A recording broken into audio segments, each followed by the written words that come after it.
Cuando hablamos de punto de fusión, nos estamos refiriendo a una propiedad física de los compuestos orgánicos. En este caso, podemos definir el punto de fusión de un sólido cristalino a la temperatura a la cual se realiza el cambio de estado sólido a líquido a la presión de una atmósfera. Es una constante propia de cada sustancia, no se afecta prácticamente por cambios moderados de la presión y sí se altera sensiblemente por presencia de impurezas. Como sabemos, las moléculas en un cristal tienen un arreglo ordenado en su estado sólido. Por lo tanto, si nosotros contamos con un sólido que puede ser puro o no, ¿cómo se produce la fusión? Bueno, la fusión se produce que al ir calentando a este sólido, la temperatura va a ir aumentando paulatinamente hasta que la temperatura de este sistema iguale al punto de fusión. Cuando el sistema alcanza esta temperatura, toda la energía en forma de calor que se aporta es utilizado para romper las fuerzas intermoleculares que mantienen el retículo cristalino. A medida que dicha interacción comienza a romperse, el sólido se transforma en líquido. Y mientras esto ocurre, la temperatura se va a mantener constante. Y una vez que todas las interacciones que se rompieron, es decir, que el sólido pasa al líquido, recién ahí la temperatura comenzará a aumentar. Por lo tanto, esto implica que el sólido mientras el sólido pasa al líquido, la temperatura es constante. Y es lo que nosotros conocemos como punto de fusión. Por lo tanto, un sólido puro va a fundir reproduciblemente en un estrecho rango de temperatura generalmente menor a 1 grado centígrado. Como dijimos, durante la fusión la temperatura del sistema se mantiene constante. A su vez, también habíamos comentado que es una constante física característica de cada sustancia pura y va a estar relacionada con las fuerzas de unión intermoleculares y no con la cantidad de muestra que nosotros colocamos. Eso sí, hay que tener en cuenta que las sustancias orgánicas tienen un punto de fusión menor que las inorgánicas, y esto es debido a que las sustancias inorgánicas hay que vencer, además de las uniones que ya habíamos enunciado, las uniones iónicas. Y agregando, podemos decir que el punto de fusión, ¿sí?, esta constante física, en presencia de variaciones moderadas con respecto a la presión atmosférica, tiene poco efecto, ¿sí?, o tiene un efecto muy poco pronunciado sobre el punto de fusión. Quiere decir que el punto de fusión no varía significativamente con la presión atmosférica. Hasta acá hablamos de sustancia pura. ¿Qué pasa si nosotros tenemos una sustancia que no está pura? Entonces, una impureza soluble en pequeña proporción en la fase fundida del soluto hace descender el punto de fusión de una sustancia pura. Esto es, experimentalmente se observa como un descenso de la temperatura de fusión en un rango mayor de 2 grados centígrados. Para poder entender cómo es el comportamiento en presencia de impurezas, es necesario entender qué es la presión de vapor, ya que la presión de vapor se va a definir como la tendencia de las moléculas a escaparse de la fase sólida o líquida a una fase vapor. Bueno, entonces, es lo que vamos a ver en esta otra filmina. Vamos a hacer la representación de presión de vapor en función de temperatura. Entonces, si una sustancia de estado sólido o de estado líquido estará en equilibrio con la fase de vapor o fase gaseosa. Si nosotros tenemos a esas dos fases en un equilibrio en un sistema cerrado y medimos la presión que ejerce la fase gaseosa, podremos determinar la presión de vapor de ese sistema. Por lo tanto, en el gráfico vamos a ver que tenemos en un sólido, en la primera parte, vamos a ver que a medida que aumentamos la temperatura, vamos a llegar al punto F. ¿sí? Ese punto F, si seguimos calentando, ya pasamos al estado líquido y vamos a tener la curva que va de la F a L. Esto es si se trata de una sustancia pura. Entonces, vemos cómo la presión de vapor en estado sólido va a ir aumentando con la temperatura. Ese punto F es lo que conocemos, en la cual se consigue la curva, la del estado sólido y líquido, se interpreta como el punto de fusión de esa sustancia y corresponde cuando en la fase líquida y la fase sólida se encuentran en equilibrio y es lo que se define como el punto de fusión de esa sustancia.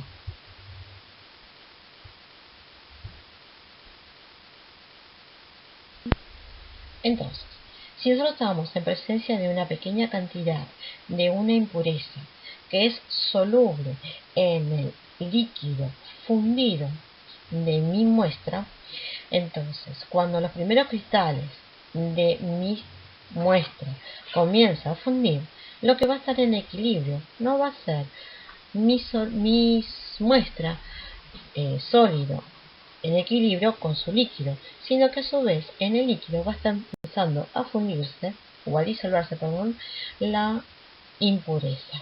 Entonces, como consecuencia, la presión de vapor parcial de mi muestra líquida va a ser menor que la correspondiente en estado de pureza. Y el punto de fusión de mi muestra impura va a ser menor con respecto a la de la muestra pura. Esto, al principio de la fusión, se encontrará saturado por la impureza. La presencia de mayor cantidad de la impureza no podrá rebajar aún más el punto de fusión de la muestra. A medida que la fusión progresa, la impureza se va a ir disolviendo en mi muestra líquida, por lo que ha ido aumentando la presión parcial de esa muestra y la temperatura de fusión será ahí elevando y se tendrá un intervalo. En todos los casos, la temperatura final de la fusión siempre quedará por debajo de mi muestra pura. Las impurezas que no sean solubles en un líquido fundido no ejercerán influencia en el valor del punto de fusión. El punto de fusión puede utilizarse para probar identidad de compuestos. Entonces, como ya dijimos, el punto de fusión es una propiedad física constante que no varía y se utiliza para identificar solo compuestos orgánicos conocidos. Se toma como referencia el punto de fusión en literatura. Otro de los usos es la determinación cualitativa del grado de pureza de un sólido, ya que un compuesto sólido funde entre 1 a 2 grados, mientras que ese intervalo puede aumentar al existir impurezas, así como que disminuye el punto de fusión.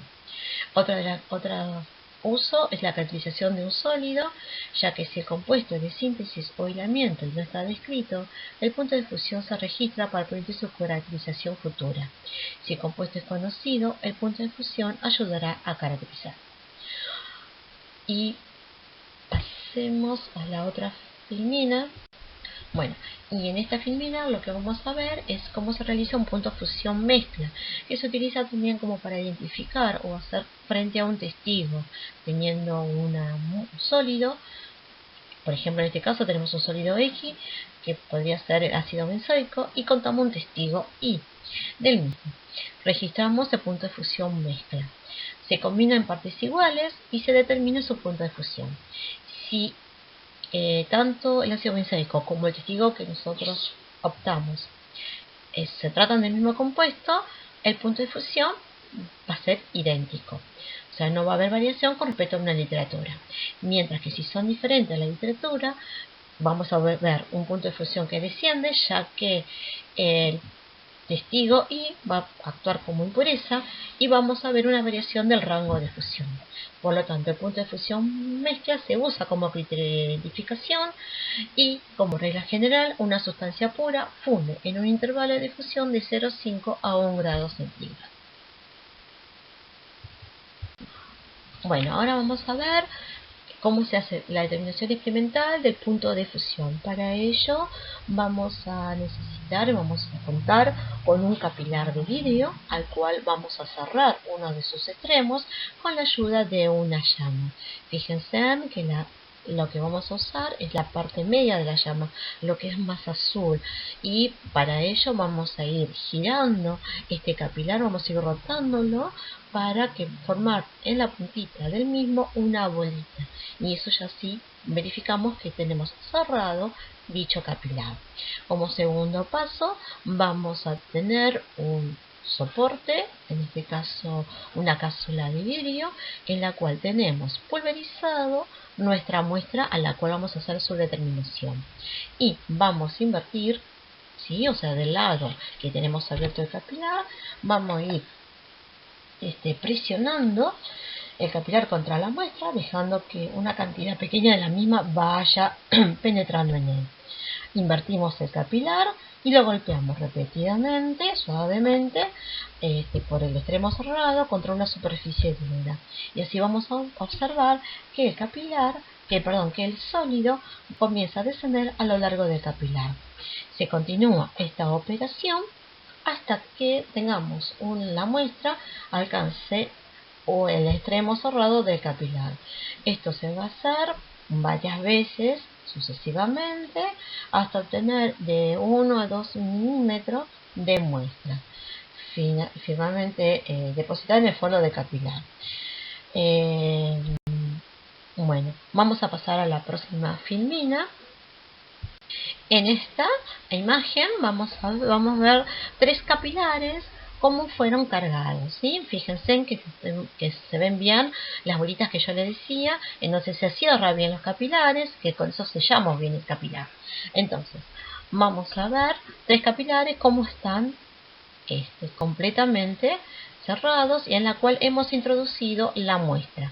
Entonces, si nos fijamos en el capilar A, ahí tenemos una poca cantidad de muestra, no se observará en forma apropiada el punto de fusión.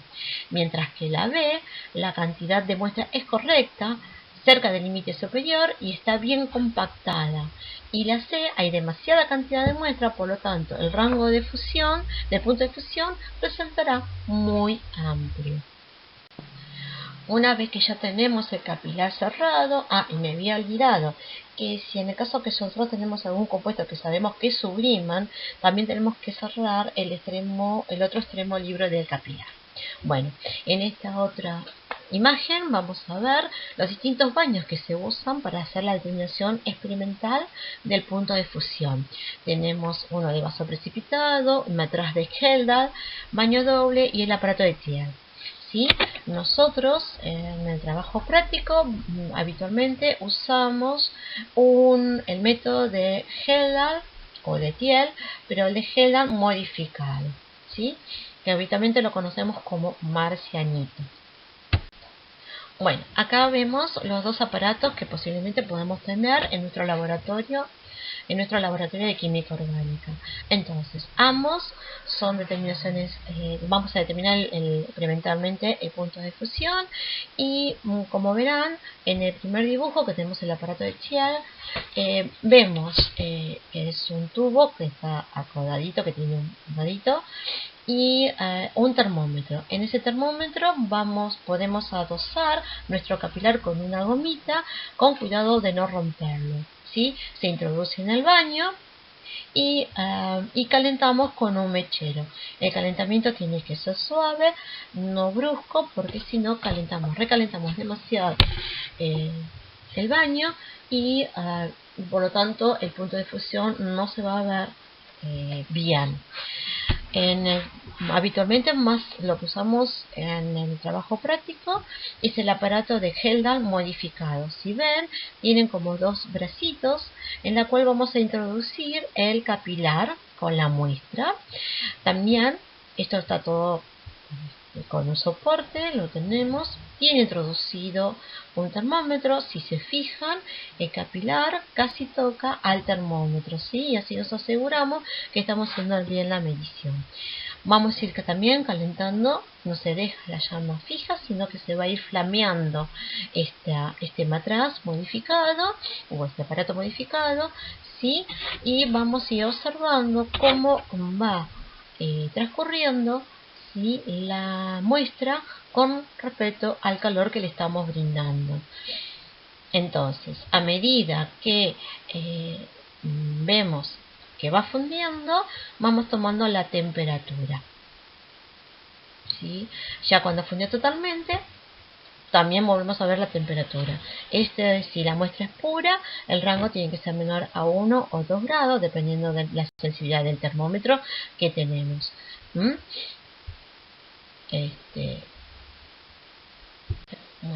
en estas imágenes que ven acá van a ver cómo es el proceso de fusión. En la primera foto vemos los capilares. En este caso están puestos en un fusiómetro digital, ¿sí? Entonces vemos cómo los capilares, en el primer caso, vemos los capilares con la muestra, ¿sí?, a la cual vamos a determinar el punto de fusión. A medida que nosotros vamos calentando, vamos viendo que empieza a ir fundiendo. Entonces, cuando cae la primera gotita, o vemos la primera gotita que se empezó a fundir, es cuando tomamos el punto de fusión. Vemos el segundo caso, que sería la segunda foto, donde vemos cómo va a ir fundiendo la muestra a lo largo del proceso y cuando está totalmente fundida. La toma de fusión, o sea, la medición experimental, comienza cuando cae la primera gotita y cuando terminó de fundirse. Esas son las dos temperaturas y eso es lo que nos va a dar el rango del punto de fusión de nuestra muestra. Bueno, otro de los métodos de determinación del punto de fusión es el método de Fischer-Tropsch. Este es un aparato que se utiliza mucho para control de calidad y para determinar puntos de fusión. Consta de una platina calentada mediante una resistencia eléctrica en la cual se coloca la muestra entre dos cubreobjetos. La velocidad de calentamiento se controla con un reóstato integrado al aparato y la temperatura de fusión de la sustancia se lee en el termómetro adosado a dicha plancha. Acá, bueno, para trabajar se inserta la muestra cristalina entre dos vitios, entre dos cubreobjetos, se coloca sobre la placa de calentamiento de aluminio y la unidad se calienta con un cartucho reemplazable de calentamiento de 100 voltios. Los materiales que se pueden usar, ¿sí?, acepta materiales con punto de fusión de hasta de 20 a 300 grados y el control de temperatura y reproducibilidad son excelentes, y está dado por un transformador variable que va grabado en porcentajes de potencia. Se observa la fusión a través de la lupa ajustable. La lente incorpora un haz de luz que facilita la observación. Cuando se alcanza el punto de fusión, ¿sí?, se lee la temperatura en termómetro de mercurio.